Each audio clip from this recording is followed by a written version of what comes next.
이스라엘 역사에 선왕이 있었고 어리버리한 왕이 있었고 어설픈 왕들이 있었는데 이제 그걸 넘어서 악한 왕들이 등장합니다. 그 악한 왕들이 찬란했던 이스라엘을 멍들게 하고 부식시키며 시들게 합니다. 그러나 하나님은 그 악한 왕들에게 이렇게 말하지 않습니다. 이 나쁜 놈들, 망할 놈들, 죽일 놈들, 그렇게 말하지 않고 다만 이렇게 표현합니다. 내 종 다윗의 길을 떠난 자들. 하나님은 이스라엘의 열왕의 기준을 다윗이 걸어갔던 길로만 판단하신 겁니다. 그만큼 다윗은 하나님에게 의미 있는 사람입니다. 오늘 본문은 타락의 절정입니다. 이스라엘의 역사상 최악의 악한 왕 4명이 동시에 등장합니다. 누구냐면 이건 한 번쯤 성경 상식상 알아두면 좋아요. 시므리, 오므리, 아합과 이세벨. 이 한 연대기에 있는 이 왕조들이 구약에 있는 모든 신학들은 악의 규정이라고, 악의 근원이라고 규정합니다. 또 구약 신학의 선지자들은 그들이 악의 상징이라고 이야기합니다. 요한계시록에서도 하나님을 대적하는 사람을 여성으로 의인화하며 이세벨로 상징화합니다. 그래서 그들에게도 새로운 명칭을 주어줍니다. 그건 뭐냐면 이세벨의 길입니다. 그 길은 하나님을 대적했던 사람들이 가는 길, 하나님이 대적했던 사람들이 걷는 길을 너는 이세벨의 길로 걷는구나 라고 성서는 평가합니다. 참 재미있게도 성서는 이스라엘의 왕들에게 2가지 길을 제시하는 겁니다. 다윗의 길과 이세벨의 길. 어떤 길을 선택할지는 우리의 몫이고 어떤 길을 선택하는지에 따라서 아주 다른 결과들이 나옵니다. 그런데 제가 이번 주 설교를 준비하면서 참 마음이 어려웠습니다. 그건 결론적으로 이야기하면 오늘 본문이 지난주 우리가 본 교회 상황과 상당히 흡사하고 닮아있기 때문입니다. 소위 말하는 표적 설교로 오해가 있을 만큼. 그래서 마음이 괴롭고 힘들었는데 본문을 오히려 더 깊게 묵상하면서 바뀌었습니다. 오히려 하나님을 신뢰하게 되었습니다. 그것도 결론적으로 이야기하면 하나님이 우리의 상황을 더 잘 이해하고 있는 겁니다. 모두가 알겠지만 우리는 본문을 임의로 정하지 않습니다. 우리에게 주어진 본문을 따릅니다. 근데 어느 정도로 따르냐? 교회의 재정과 교회의 방향과 교회의 철학이 이 본문을 주어지면 우리는 그대로 가는 이상한 교회입니다. 그래서 우리에게 주어진 본문은 굉장히 중요한 본문입니다. 더 나아가 여러분이 저를 경험해서 알겠지만 그리고 또 신뢰감이 있다고 확신하지만 저는 본문의 의미를 각색하거나 탈색하거나 변형시키지 않습니다.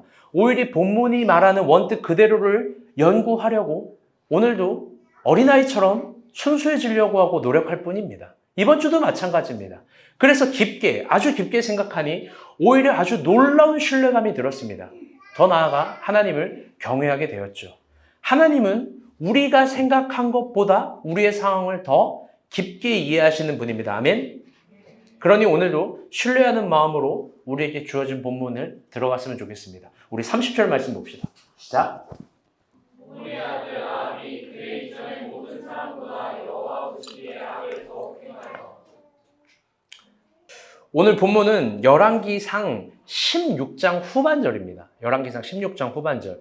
열왕기상 15장, 16장은 전체는 시므리와 오므리의 최악의 모습만 강조합니다. 이제부터 좀 잘 따라와야 돼요. 본문이 길어서. 주위 지금 남자친구 생각하지 말고 본문 잘 따라와요. 남자친구가 좀 멋있게 입어도 설교 잘 따라와야 돼요. 여러분 표정이 너무 안 좋아서 안 웃기려고 했는데 헛소리 안 하려고 했는데 오늘 새로운 이현이도 저 말이 웃기대요. 정현이 가서 안아줘 나중에. 열왕기상 15장 16절은요. 시므리와 오므리의 최악의 모습만을 강조합니다. 그런데 오늘 우리가 읽은 본문 30절은요. 그런 이스라엘의 역대 최악의 왕을 합친 것보다 아니 이스라엘의 모든 왕들의 악함보다 더 악한 왕이 누구냐? 아합이라고 합니다. 도대체 여러분 아합이 뭘 그렇게 잘못했길래 이런 이스라엘의 모든 왕들 중에 가장 악한 왕 15장 16장에서 시므리와 오므리의 최악의 악행을 설명했는데 그것보다도 더 악한 왕이라고 하나님이 아합을 이야기했을까요? 우리 31절에서 33절 봅시다. 시작.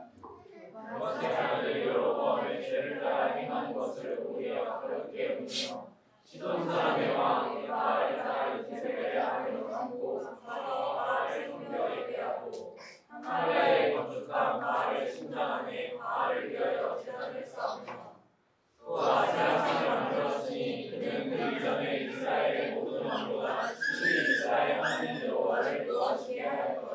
아멘. 저는 오늘 본문을요, 몇 번이나 해석해 보았습니다. 그리고 눈을 비비면서 의심을 해보면서 많은 앵어진을 도원해서 해석도 하고 연구도 해보았습니다. 저도 궁금했습니다. 과연 어떤 죄이길래 하나님은 아합을 이렇게 가장 악한 왕으로 규정하시는 걸까? 도대체 어떤 악을 저질렀길래 이스라엘의 모든 왕들의 악함을 다 더해도 오므리와 시므리를 합쳐도 그것보다 더 나쁜 놈이 아합이다라고 이야기한 걸까? 더 나아가 보통 하나님은 잘못하면 용서하시는 하나님인데 용서가 통하지 않고 악으로 파멸시키는 죄. 그게 뭘까? 여러분 뭘까요? 그런 죄, 그런 악행. 결론적으로 이야기하면 두 가지입니다. 첫 번째는 우리가 읽은 30절 말씀처럼 여로보암의 죄를 오히려 가볍게 여기고 행한 것. 두 번째는 이세벨을 아내로 삼은 겁니다.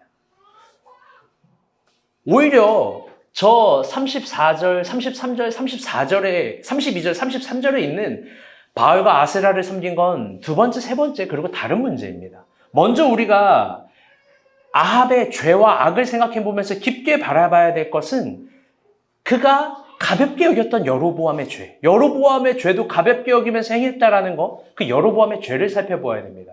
우리 열왕기상 12장 27절에서 30절인데요. 우리 한번 읽어보도록 하겠습니다. 시작. 만일 이 백성이 예루살렘에 있는 여호와의 성전에 제사를 드리고자 하여 올라가면 이 백성의 마음이 유다 왕의 손에 주 여로보암의 영으로 나와서 나를 죽이고 유다의 왕 여로보암에게로 돌아가리로다. 이에 계획하고 두 금송아지를 만들고 그에게 말하기를 너희가 다시는 예루살렘에 올라갈 것이 없다. 이스라엘아 이는 너희를 애굽 땅에서 인도하여 올린 너희의 신들이라 하고 하나는 그를 두고 하나는 달에 든지라. 이 일이 죄가 되었으니 이는 백성들이 단까지 가서 그 하나에게 경배하리로다. 아멘. 당시 지금 여로보암의 죄를 설명하는 거예요. 여로보암과 르호보암은 이 정치적인 대립 속에 있었습니다. 이때부터 이스라엘은 분열됩니다. 우리가 언제나 한 번씩 들어봤었던 남유다, 북이스라엘입니다. 이 규모로 보기에는요, 비교가 안 됩니다. 남유다는 몇 지파예요? 남유다 몇 지파? 한 지파. 유다 한 지파. 북이스라엘은 몇 지파예요? 11지파.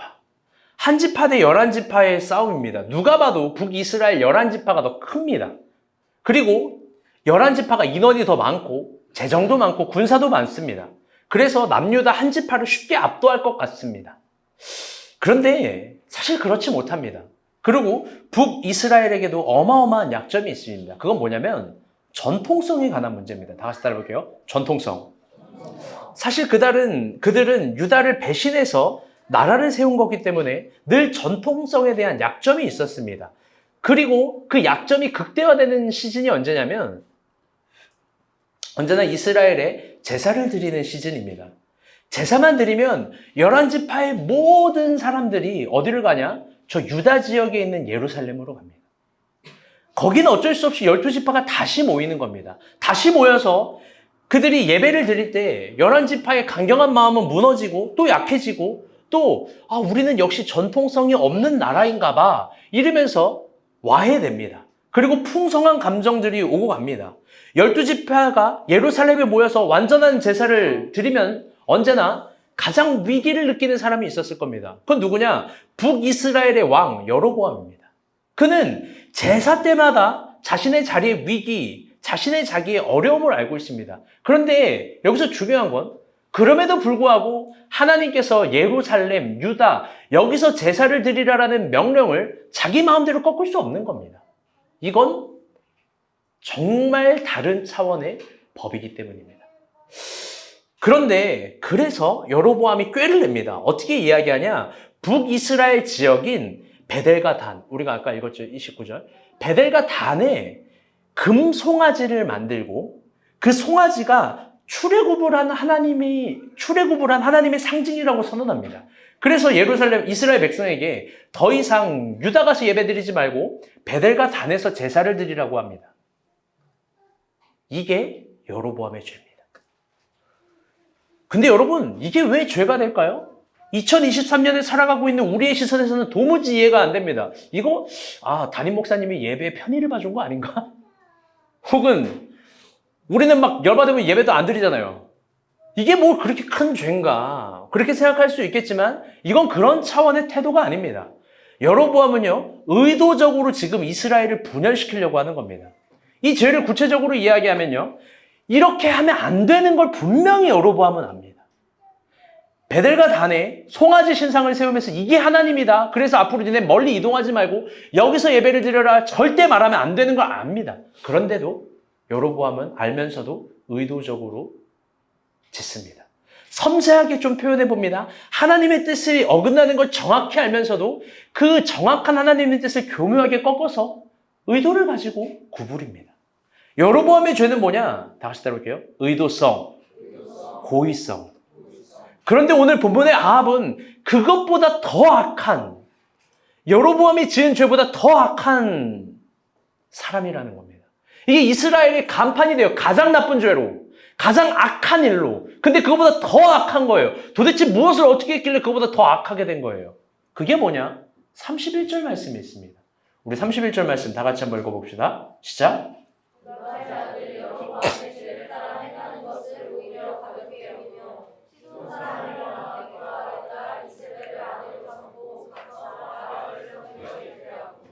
아합의 고의성은 뭐냐면요, 엣바알의 딸 이세벨과 결혼을 한 거예요. 이건 역시 2023년 우리가 갖고 있는 사회적 관점에서는 이 말씀이 절대로 이해가 안 됩니다. 왜요? 우리는요, 모든 사랑을 존중하는 문화 속에서 살아가고 있기 때문에 그래요. 우리의 사랑은 이런 거 아니에요? 저를 봐주세요. 나이도 초월하고 국경도 초월하고 뭐 조건도 다 초월하고 막 초월해야 사랑이잖아요. 무언가를 막 초월해야 낭만적이고 깊은 사랑으로 생각합니다. 그렇죠? 그런데요, 구약신앙은 달라요. 구약에서 신앙을 요구하는 지점은 하나님은 이스라엘 백성들에게 절대 그렇게 말하지 않아요. 특별히 결혼에 있어서만큼은 더욱 철저하게 하나님의 뜻을 따르기를 원했어요. 그 뜻이 뭐냐? 다 같이 따라볼게요. 베타성이에요. 결혼은 베타성이라는 거예요. 그 베타성은 뭐냐면 이방 여자들과 혼인을 금지하는 거예요. 이걸 노예, 평민, 중민, 귀족, 왕 모두에게 다 일광 적용시켜버립니다. 이 법 아래 타협도 없고 굴복시켜버리게 합니다. 모든 이스라엘이라는 사람은 다 이 법 아래 굴복되기를 강요합니다. 그런데 오해하지 마세요. 성서에서 이런 베타성을 한 두세 가지를 이야기하는데 이렇게 베타성을 요구할 땐 인간의 기호, 취향, 성향, 관심 이런 거 무시하는 게 전혀 아닙니다. 오히려 인간이 오히려 이스라엘이 강하여지고 오히려 이스라엘이 행복해지는 법을 알려주는 거예요. 그건 뭐냐면 베타성을 수용하는 거예요. 여호와께서 베타성을 딱 얘기해서 이건 타협 없어. 이건 절대 복종이야. 왕부터 이스라엘 백성들까지 다 들어가야 돼 라고 하는 베타성을 주면 그걸 수용할 때 인간이 가장 행복한 길에 이르고 가장 행복한 열매에 있다라는 거예요. 그 베타성을 수용한 결혼이 사실 가장 포근하고 안전하고 행복하다는 겁니다. 그게 베타성의 역설이에요. 그럼 여러분 이쯤에서 중요한 질문을 해봅시다. 하나님은 결혼에 있어서 왜 그렇게 베타성을 강조한 걸까? 평민, 귀족, 왕에 이르기까지 왜 동일한 일괄 적용을 시킨 걸까? 여러분, 단순한 이유입니다. 아주 단순한 이유예요. 그건 이방 여자들과의 혼인이 결국 이스라엘의 고유성을 상실시키기 때문이에요. 더 나아가 진리 안에서 신앙으로 가지고 있는 도덕, 경제, 재정, 공동체, 선악의 문제, 신앙과 가치관의 문제를 다 퇴색시키기 때문에 그래요. 결국 하나님을 섬기는 아름다운 신앙을 퇴색시킬 수 있는 힘이 이방 사람과 혼인에 있는 거예요. 여러분, 저는 정말로 많이 봤어요. 결혼 전에는요, 아름다웠던 신앙이 결혼 후에는 타락하고 나락으로 가는 사람들 많이 봤어요. 결혼 전에는 하나님 앞에서 삼손 같은 사람이 결혼 후에는 만물에 찌꺼기만도 못한 슬픈 사연을 가지게 되는 사람들 많이 봤어요. 결혼 후에 그런 변질에 대해서 많은 사람들이 이런 얘기를 해요. 내가 결혼하기 전에 신앙이 좋았는데 결혼 후엔 변질됐다. 그 부분에 대해서 이렇게 얘기해요. 다 같이 따라볼게요. 먹고 살기 힘들어서. 그래서 자신의 퇴락과 퇴색과 추악함을 정당화해요. 여러분, 근데 그게 진짜 그럴까요? 여러분, 그게 진짜 맞는 말일까요? 여러분, 잊지 마요. 그게 가장 비겁한 변명이고 가장 새빨간 거짓말이에요. 그건 진짜 다른 차원의 문제예요. 저는 자신 있게 이야기해요. 여러분, 우리가 본 교회 부부들 봐요. 특별한 부를 소유한 사람이 어디 있어요? 특별한 부. 여러분 보기에는 뭐 윤용식이가 엄청 부자같이 보입니까? 아니에요. 잔고 다 털어서 늘 사는 거예요. 제일 바보예요. 여러분 뭐 연미의 이런 뭐야 성민이가 제일 부자같이 보여요? 아니에요. 여러분 우리가 본 교회 특별한 부를 소유한 사람이 없어요. 다 먹고 사는 거에 골고래요. 그런데 타락했습니까? 이들이 막 짐승과 같은 삶을 살아요? 결코 그렇지 않아요. 다른 차원의 문제예요. 오히려 우리 교회 부부들은 제가 볼 때 진짜로 거룩하고 아름답고 신앙의 기계와 품위를 가지고 살아가고 있어요. 여러분 잘 보세요. 여러분 진짜 깊게 생각해 봅시다. 여러분 결혼이 뭡니까? 결혼. 여러분 결혼은요. 두 사람이 하나가 되는 과정이에요. 그 과정은 굳이 한 단어로 표현하면 이겁니다. 다시 따라볼게요. 섞임. 섞임이에요. 섞임. 성이 섞이고 서로의 생각이 섞이고 서로의 도덕과 상식과 경제관념과 문화와 자라온 배경들이 다 섞입니다. 섞여서요. 새로운 생물체로 탄생해요. 그게 결혼이에요. 여러분 그러니까 중요한 겁니다. 결혼은 섞임이기에 내가 무엇과 섞일지는 중요한 선택이에요. 그래서 결혼은요. 사필 규정이에요. 콩 심은 데 콩 나고 팥 심은 데 팥 납니다. 괴상한 것과 섞이면 괴상한 거 나오는 거예요. 결혼 전에 그 섞임의 과정에 대해서 이렇게 말하는 사람이 있어요. 어떤 사람을 이야기하면서 이 사람은 조건이 다 좋은데 예수를 안 믿는 게 딱 흠에 걸린대요. 딱 하나 안 좋대요. 여러분 생각해봐요. 그게 도대체 무슨 좋은 조건이에요? 여러분 그런 불신자들을 제가 비하하는 게 아니에요. 결혼 자체를 얘기하는 거예요. 여러분 예수 안 믿는 사람과 결혼해서 섞이면 딱 그 정도 모양 나오는 거예요. 무슨 모양이에요? 대화 안 통하죠. 말 안 통하죠. 생각 다르죠. 시간관념 다르죠. 재정에 대한 거 다르죠. 다 다른 거예요. 그래서 바울은 이렇게 이야기해요. 우리 이 고린도 후서 말씀인데 한번 보도록 할게요. 너무나 강력하게 이야기해요. 시작. 너희는 믿지 않는 자와 멍에를 함께 내지 말라. 의와 불법에 어찌하게 하며 빛과 어디에 어찌 사귀며 그리스도와 벨리알이 어찌 조화되며 믿는 자와 믿지 않는 자가 어찌 상관하며 하나님의 성령과 우상이 어찌 일치가 되리요. 거기까지만 읽어보세요. 이 결혼에 대해서 이야기한 거예요. 우리가 본 게 미혼이 너무 많아서 제가 이런 얘기를 해요. 우리가 본 게 미혼들 잘 들어봐요. 여러분 다시 따라올게요. 예수 잘 믿는 사람 만나자. 그게 최고의 조건이에요.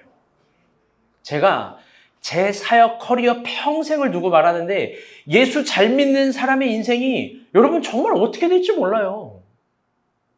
예수 잘 믿는 사람은 가능성을 가지고 있어요. 그게 우스운 게 아니에요. 믿음과 신앙, 그게 도덕을 위해 있는 게 아니라고 제가 어마어마하게 얘기하잖아요. 그게 살아가는 삶의 실질적인 방편이에요.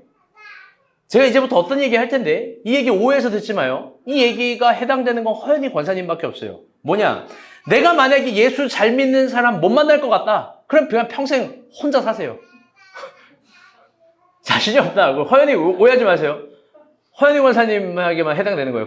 평생 혼자 사세요. 제가 이거 실제 이야기예요. 실제 이야기. 내가 너희들을 제일 사랑하잖아요. 난 혼인 조장하는 사람이에요. 무조건 결혼이에요. 결혼이 제일 좋다라고 말해요. 이걸 못 믿겠다. 그러면 김일환 전도사가 쓴 혼자라는 책을 봐요. 그 사실 혼자를 말하는 게 아니라 결혼하라를 말하는 거거든요. 왜 그러냐? 제가 사역해보니까 엉성하고 어설픈 사람과 결혼해서 평생 고통에서 시달리는 것보다 여러분 신앙 지키면서 혼자 사는 게 좋아요. 그렇다고 우리 솔로도 혼자 살라는 말 절대 아니에요. 오해해서 듣지 마요. 또 우리 중에 그런 사람이 없지만 잘 들으세요. 내가 결혼을 진지하게 후회하고 있다. 너 왜 표정이 진지해져? 내가 진짜 결혼을 상현이 지금 고개 끄덕인 거야? 내가 후회하고 있다. 여러분 어떻게 돼요? A4 용지 한 장 이혼하면 되는 거죠. 막 결혼 후회하면 막 도장 찍으면 되는 거잖아요. 그래서 맨날 박지원이가 이야기하는 뭐 돌아온 싱글즈? 그거 뭐지? 나는 솔로 돌아온 싱글즈란다고 뭐야? 나는 솔로 막 나가고 여러분 이러면 되는 거예요?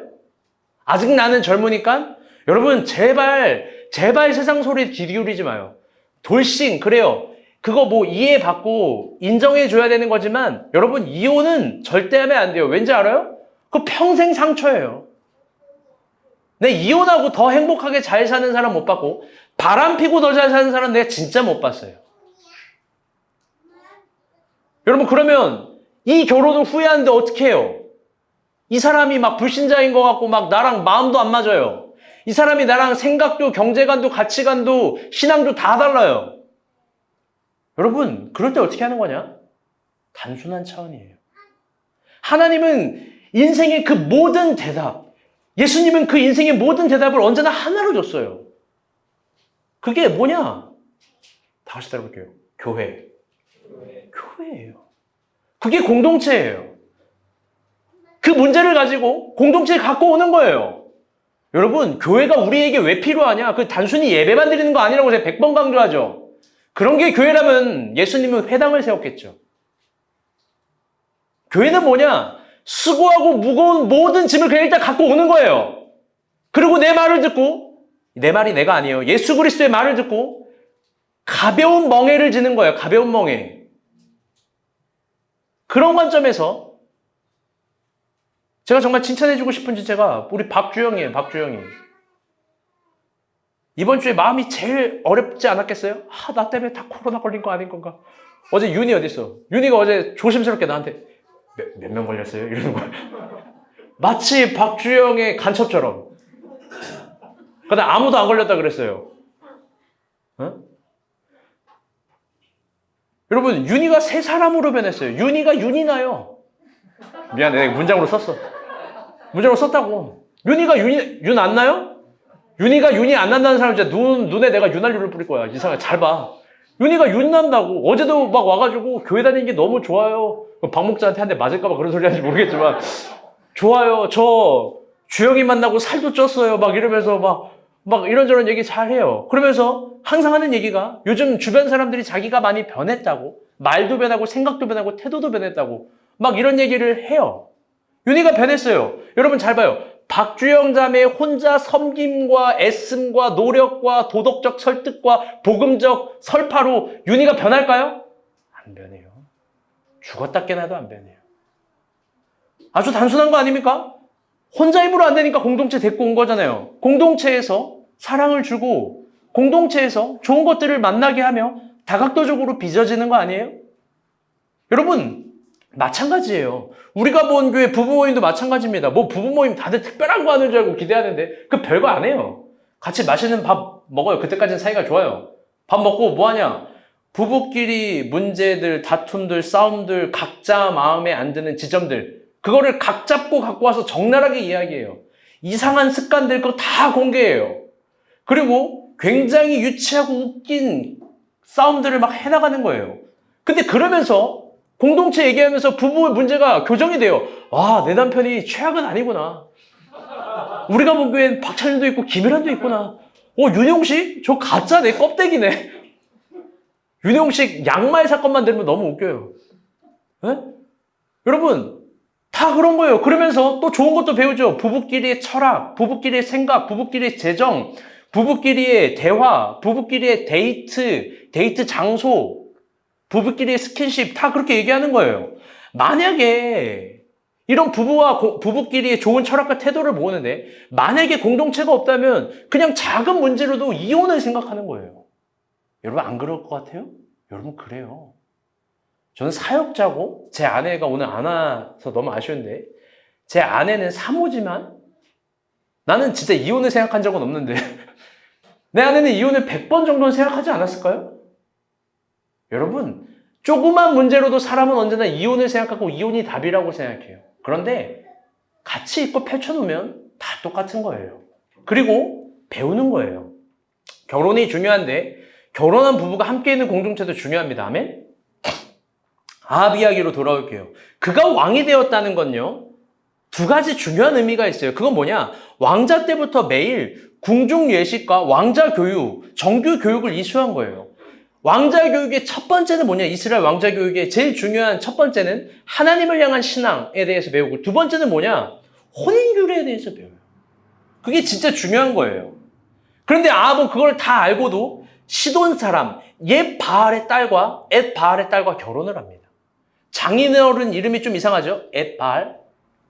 여러분, 엣 바알 좀 이상하잖아요? 엣 바알의 딸. 이 엣 바알이라는 뜻이 뭐냐면요, 바알과 함께한 자들이라는 뜻이에요. 고대근동의 명칭인데 이게 뭐냐? 바알의 대제사장이라는 거예요. 근데 재미있게도 엣 바알, 바알의 딸, 아니죠. 바알의 제사장이 여러분 어떻게 시돈의 왕이 되었을까?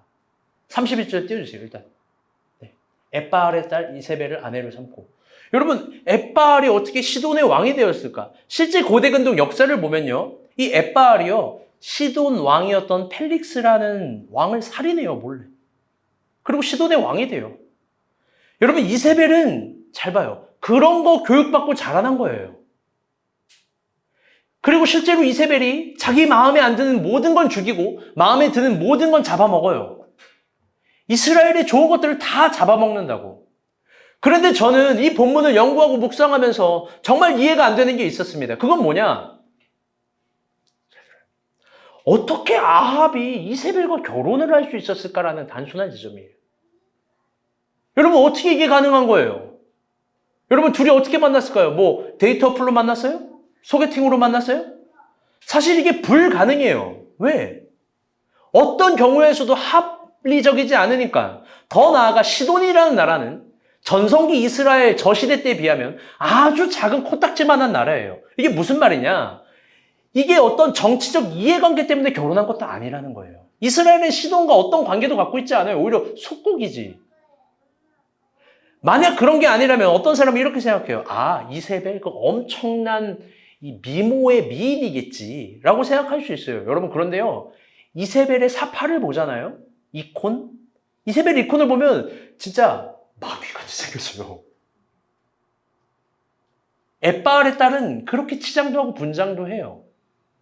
여러분, 다들 오해하는 게 있어요. 아, 미에 대한 조건이 다르지 않습니까? 나도 고대 근동을 공부하기 전에 뭐 중국은 옛날에 뭐 뚱뚱한 사람이 미인이다 막 그래가지고 그때 내가 태어났으면 난 완전히 미스 코리아 했을 거야 막 이런 얘기 하는데, 아니에요. 여러분, 내가 공부하면서 깨달은 게 있어. 이쁜 사람이 이쁜 거고 멋있는 사람이 멋있는 거예요. 키 크고 몸 좋은 사람은 항상 멋있는 거예요. 근데 그거를 표현할 때 미학적으로 이 고대 철학들은 다 원으로 그린 거예요. 그래서 여자의 몸은 다 원이에요. 배가 나오게 그린 게 아니라 원으로 그린 거고, 가슴도 원으로 그린 거고, 엉덩이도 원으로 그린 거예요. 반대로 남자는 다 조각이에요. 다 조각. 미를 그렇게 표현한 것 뿐이라고. 고대근동도 이쁜 사람 이쁜 거예요. 멋있는 사람 멋있는 사람이고. 근데 중요한 건 이거예요. 만약에 이세벨이 이뻤다면 성경은 항상 그렇듯 늘 이렇게 표현하니까 똑같이 정확한 문법으로 표현했을 거예요. 그건 뭐냐? 이세벨의 아리따움을 보고 아합이 그를 아내로 맞이했다. 그런데 성경은 전혀 그렇게 이야기하지 않아요. 성경은 둘의 결혼에 대해서 이렇게 얘기해요. 31절 다 같이 읽어봅시다. 시작.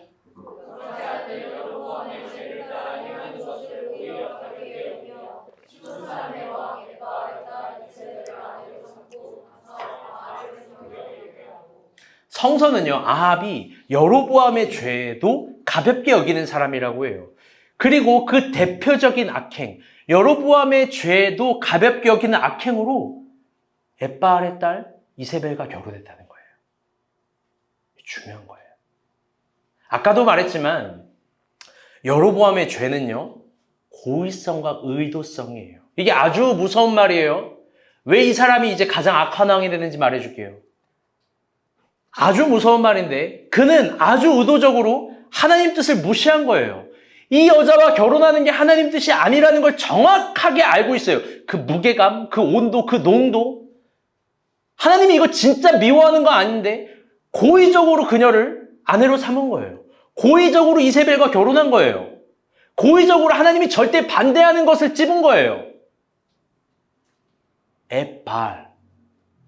바알의 제사장, 시돈 왕을 살인한 시대의 괴수, 그녀의 딸과.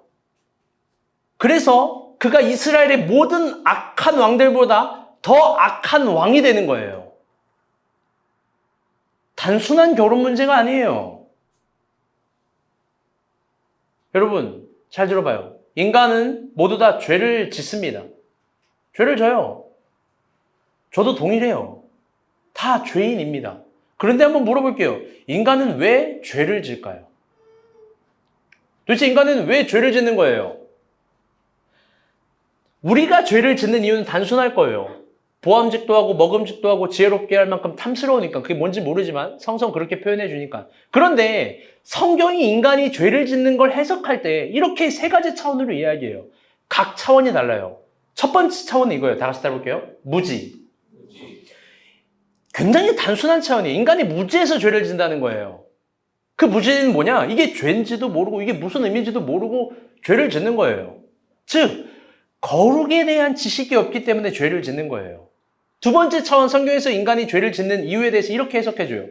다 같이 따라볼게요. 연약함이에요. 연약함이란 뭐냐? 내가 이게 죄인 줄 아는데 이 죄를 이길 힘이 없는 거예요. 특별히 청소년기에 대부분 저지르는 죄가 있어요. 그게 뭐냐?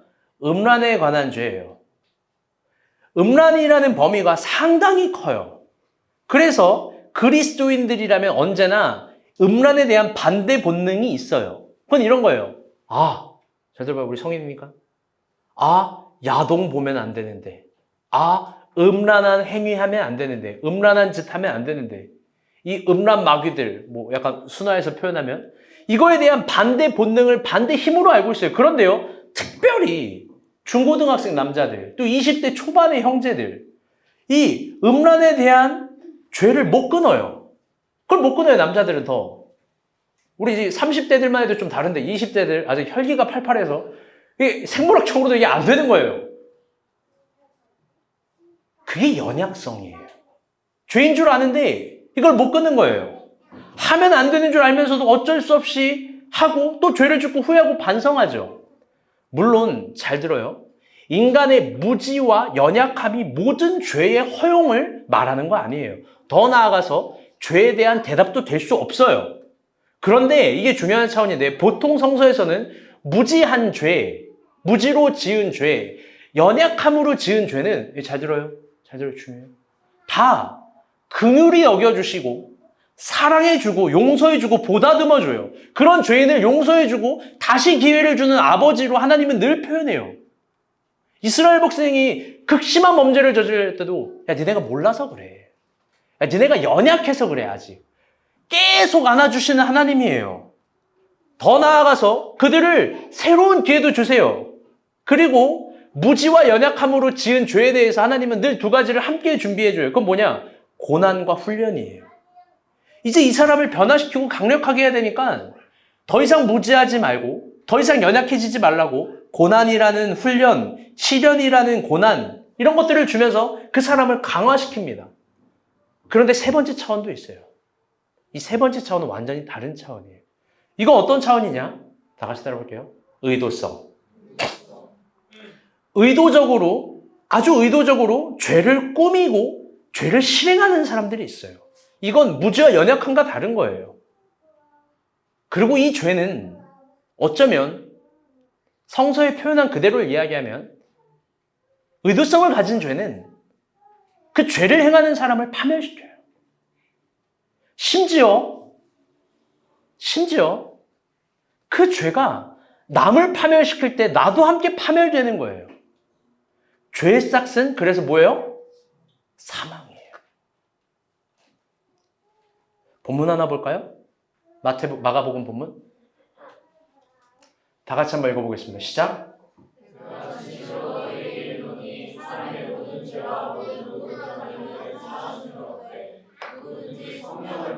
저는 영원히 사하심으로 죽었다고 영원한 죄가 되리라 하시니.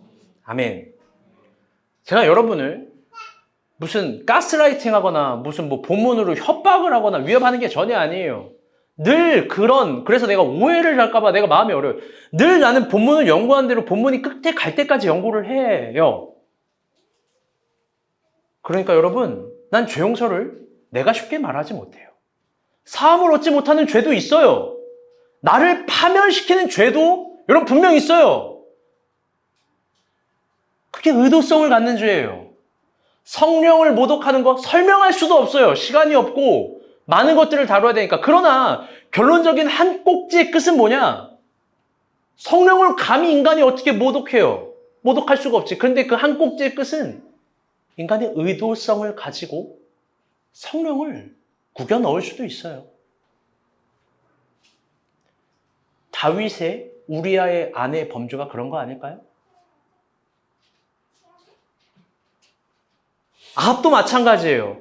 그는 이세벨을 아내로 맞이할 때 그 죄의 의미가 뭔지 알아요. 그 죄를 파악할 수 있는 지식도 있어요. 그 죄를 거부할 수 있는 능력도 있어요. 그 죄가 어떤 파급 효과를 갖고 있는지 다 알아요. 그런데 의도적으로 죄요. 이게 또라이예요. 이게 무서운 거예요.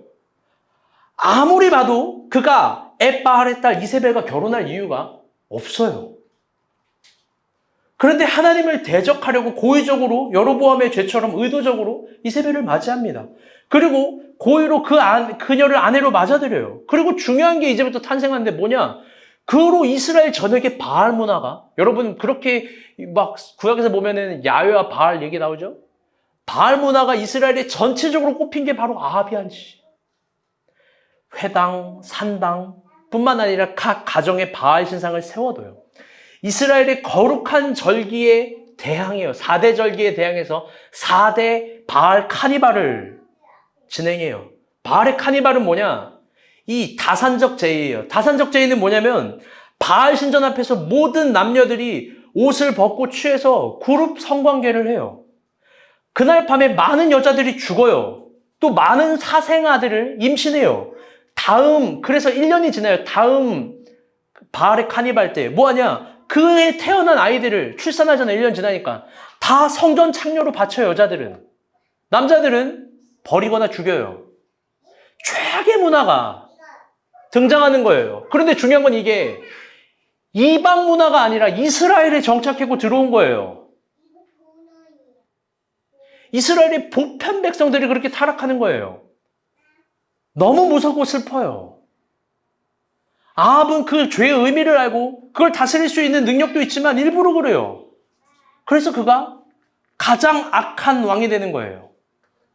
이제 마지막 한 꼭지 얘기만 더 한번 살펴봅시다. 여러분, 도대체 아합은 왜 그렇게까지 타락한 걸까? 왜 그런 미친놈의 짓을 하는 걸까? 하나님이 뭘 아쉽게 했다고 이 사람은 그렇게 의도적으로 하나님을 대적하는 걸까? 왜 그렇게 망가지는 걸까? 우리 열왕기상 21장 25절 봅시다. 그 이유에 대해서 성경은 적나라하게 이렇게 얘기합니다. 시작. 이루니까 아합과 같이 그 자신을 팔아 여호와 앞에서 악을 행한 자가 없으니 그를 그의 아내 이세벨이 충동하였습니다. 아멘. 너무 중요해서 우리 윤이가 25절을 다시 한번 읽어주세요. 시작. 이로부터 아합과 같이 그 자신을 팔아 여호와 앞에서 악을 행한 자가 없으니 그를 그의 아내 이세벨이 충동하였습니다. 아멘. 열왕기 기자는 아합에 대해서 굉장히 인상 깊은 표현을 해요. 처음이에요.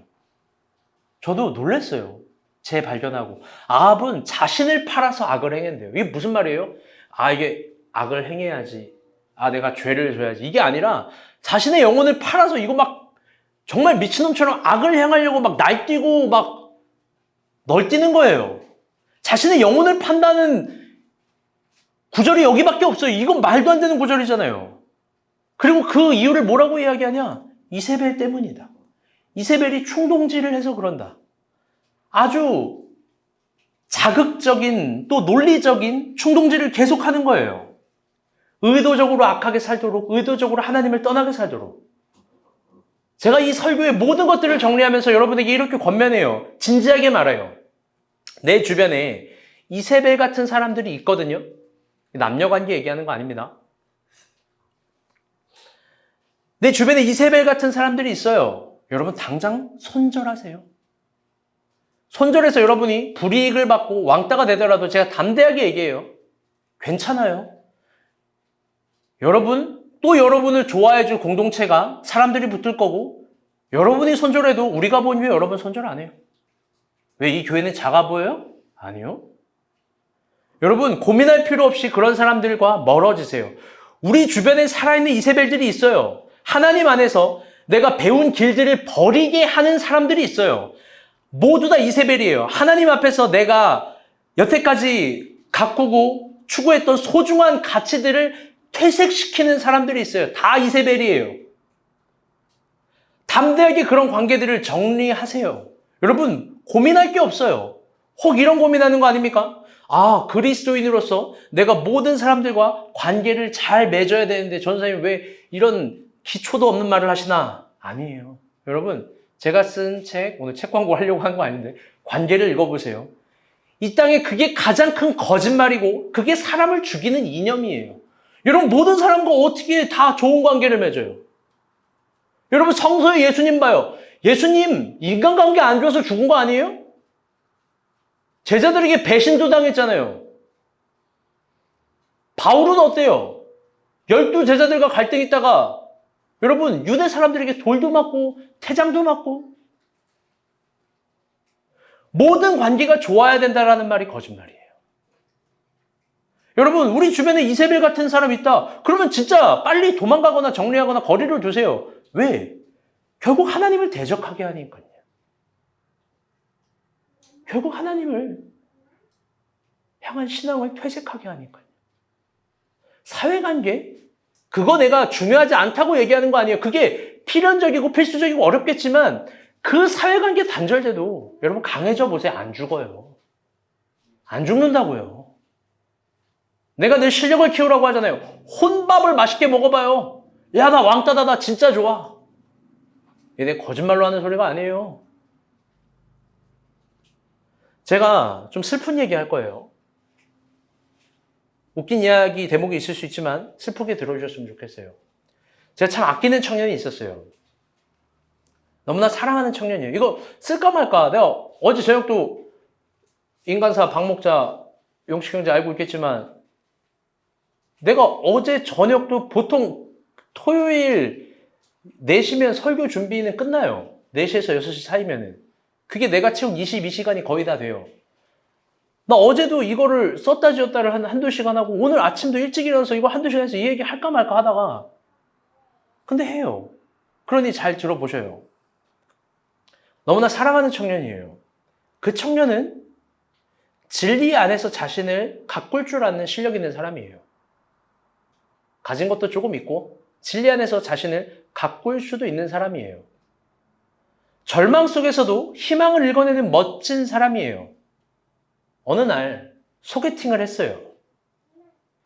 어느 여자가 소개팅을 해줬는데 자기 후배가 그 소개팅 한 사람도 교회를 잘 다닌다 그래서 만났어요. 나이 차이가 마이너스 10살. 용식이 지어진 나이 차이도 아니죠. 마이너스 10살. 그 친구는 나이가 36, 사회생활 7년 차. 여자 친구는 26살, 대학생. 어때요, 형제들? 좋아요? 막 사회에서 이런 사람 만나면 능력 있다. 막 최고다. 나는 대학생 만나네. 이런 헛짓거리 헛소리들을 하잖아요. 처음에는 너무 좋았대요. 근데 그 자매가 남자친구한테 늘 이런 얘기를 해요. 자주 하는 말. 오빠, 나 이거 해주면 안 돼? 처음엔 이 말이 좋았대요. 왜? 그 말로 내가 멋진 남자가 되는 거니까. 근데 그 말이 점점 바뀐대요. 이렇게요. 오빠, 이것도 못 해줘? 오빠, 나 이거 해주면 안 돼? 나가? 오빠, 이것도 못 해줘? 그러면서 자신의 모든 것들을 해결해 나가요. 학자금 대출, 부모님이 진 빚, 여행들, 명품백. 그걸로 다 해결해 나가요. 너무나 재밌는 건 뭐냐? 남자애가 모든 걸 다 해줬는데 서운하다고 해요. 심지어 사회생활 동안 모은 돈 그걸 다 썼어요. 근데 여자친구는 부족해하고 서운해요. 사랑이 안 느껴진대요. 제가 담당 사역자로서 나중에 이 사실을 알게 되었어요. 제가 왜 나에게 이야기를 안 했냐, 교제를 하는지도 몰랐어요. 어떤 큰 사건이 하나 있었고 큰 사건이 있기 전에 얘기를 했는데 얘기를 안 하니까 얘기를 하고 나중에 얘기를 해서 알았어요. 왜 그러냐? 여자친구가 얘기하지 말래요. 제가 깊게 얘기 들어보니 아주 진상이고 과간이에요. 그 형제 교제한 지 1년 반밖에 안 됐는데 그 형제의 소중한 가족관계 다 깨지고 친구관계, 사회관계 다 말살돼요. 그 형제의 고유한 힘을 다 뺏어가요. 소중한 것들을 무너뜨려요. 조금 상식적이어야 되는데 자매가 조금의 상식도 없고 일말의 양심도 없어요. 저는 정상적인 관계가 아니라고 생각했어요. 그래서 그 형제에게 당장 헤어지라고 얘기했어요. 당장 헤어지라고. 고민할 게 뭐가 있어요? 여자애는 아무것도 헌신도 안 하고 희생도 안 하면서 자기의 모든 것들을 가져가려고 하는데 근데 그 여자친구가 헤어지라고 얘기한 날 용기를 가지고 남자친구가 이제 더 이상 안 돼가지고 너무 자존심도 상하고 괴로워서 얘기를 했는데 이런 얘기를 했대요. 오빠 이런 얘기를 자주 한대요. 오빠는 교회만 갔다 오면 이상해져. 왜 나한테 반항해? 여러분 참 이게 슬픈 말 아닙니까? 자기한테 반항한대요. 교회만 갔다 오면. 그리고 그 아이가 헤어지려고 얘기를 했는데 그걸 주위에 이런 말을 했대요. 그냥 예배 가지 말고 우리 금토일 여행 가자. 금토일 여행 가자. 그래서 예배 안 드리고 금토일 여행 갔어요. 그 남자애가. 그런데 거기서 여자애가 임신을 하게 되었어요.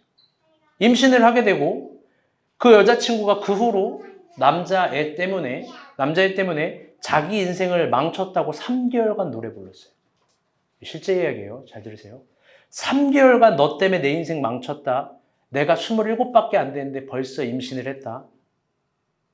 그 청년이 너무 괴롭고 너무 지치고 너무 무서워서 자살했어요. 남자 청년이. 그런데 그 이후에 부모님이 경찰에 신고했고 사건을 진상해 보니 그 아이가 다른 남자의 아이였어요. 내가 그 여자 어떻게 살고 있는지 모르겠어요. 그런데 제가 경찰서 가서 진술서 쓴 거 봤어요. 뭐라고 썼는지 알아요? 자신은 그 남자를 만나서 1년 6개월 동안 불행했고 온통 피해자고 자기는 이 사건에 아무것도 관여된 게 없다. 여러분 극단적인 얘기일까요? 극단적 얘기 아니에요. 제가 사역했었던 교회 현장에서 일어난 일이에요. 이게 현실이에요. 이게 현실이에요. 그래서 저는 더 이상 속지 않아요. 잘못된 만남은 잘못된 거예요. 로미오와 줄리엣은 없어요. 바람핀 걸 존중하지 않아요. 불륜을 죄라고 책망합니다. 다 알겠지만 남녀관계뿐만 아니라 모든 것이 그래요. 하나님 앞에서 여러분이 내가 보기에 사역자가 보기에 김일환으로서 개인 말고 내가 김일환으로서 개인이면 뭘 책망해요? 왜 책망해요? 싫은 소리 하면 다 관계가 안 좋아지는데. 여러분은 한 번쯤은 우리가 본 교회 회의를 경험해야 돼요. 저보다 임태영 간사님이 박재원 간사님 훨씬 큰 사람이에요. 우린 친구예요. 내가 얼마나 크게 책망하는데요. 얼마나 뭐라고 하는데요. 덜덜덜 떨리게. 여러분 왜 그래요? 여러분이 항상 그래요. 그 이유는 전 더 이상 속지 않아요. 하나님 앞에서 아닌 거 아니라고 말하는 게 저의 역할이에요. 선지자의 마음으로 더 크게 책망해요. 나도 마음 안 좋아요. 그런데 한다고. 그게 너를 존중하지 않아서 하는 게 아니라 지금 틀렸다고 말을 못하면 나중에 뭔 일이 어떻게 될지 어떻게 하냐고요. 아합, 망가진 그 시대 옆에 선지자가 없어요. 선지자가 없다고 선지자를 다 멀리해요.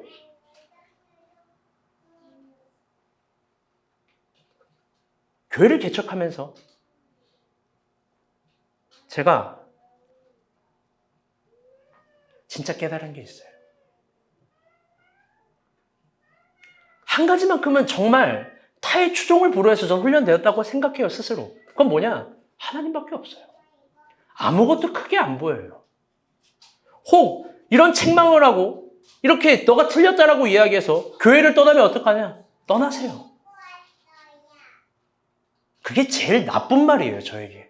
하나님이 그 말을 과연 기뻐할까? 그것도 한번 돌아켜 보세요. 여러분, 이런 게 이세벨이에요. 단순한 남녀관계를 넘어서서 나의 소중한 것들을 충동시키고 하나님 앞에 살려고 하는 자기를 무너뜨리고 내가 갖고 온 소중한 걸 잃어버리게 하고 결국 하나님을 떠나게 하는 많은 것들이 있어요. 못하러 가지고 있어요.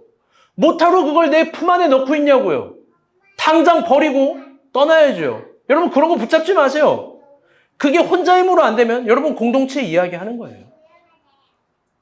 공동체 이야기하는 거예요. 여러분 잊지 마세요.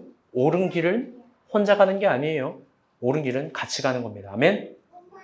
말씀의 결론을 맺도록 하겠습니다.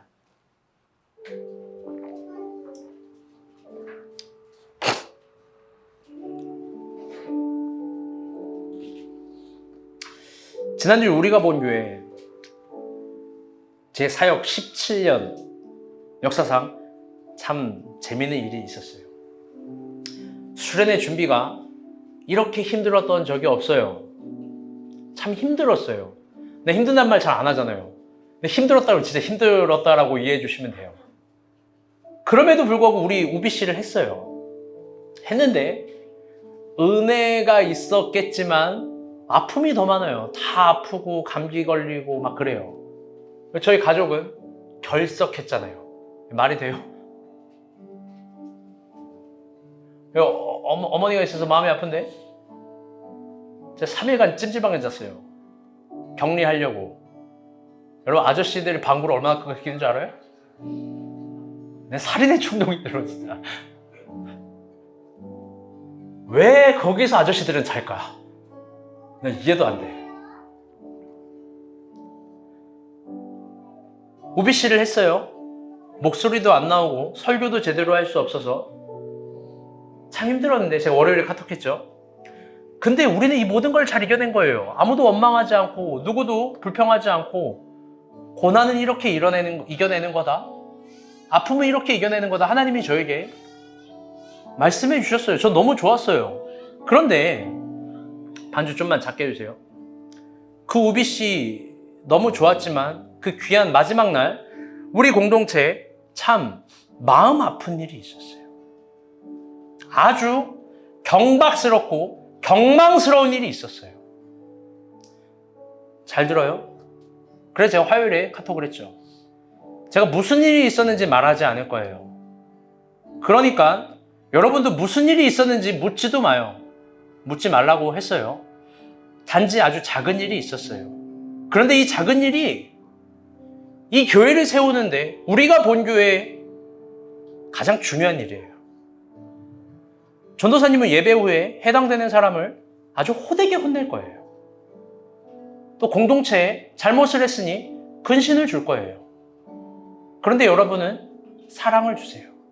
네, 진심으로 부탁하는 거예요. 묻지 말고 관심을 주고 사랑을 주고 저는 제 위치상 책망할 수밖에 없지만 여러분은 진심으로 사랑을 주고 더 따뜻하게 저에게 혼난 지체들을 안아줬으면 좋겠어요. 아멘?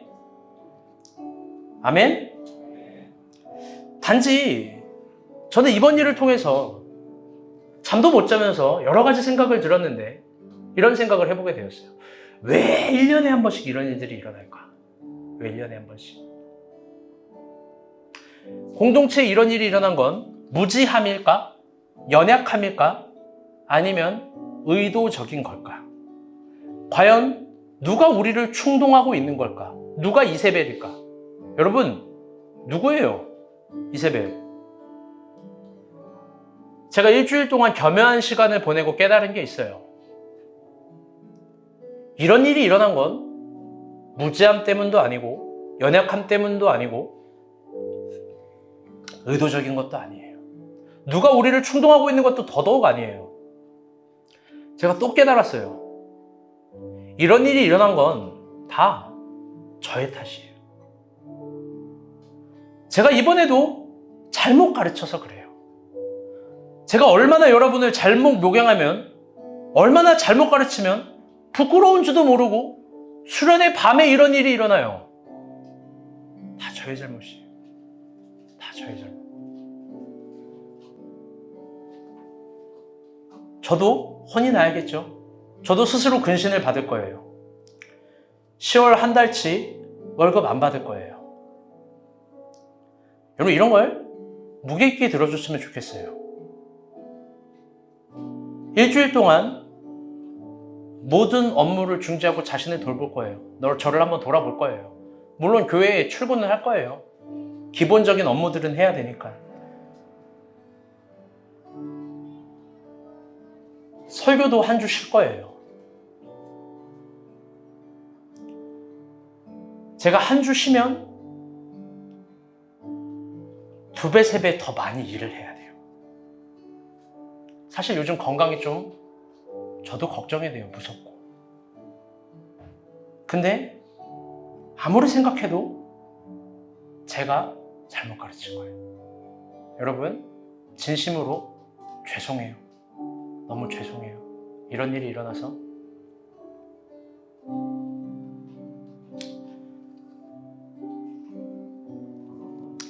우리 같이 찬양 부르고 기도하도록 하겠습니다.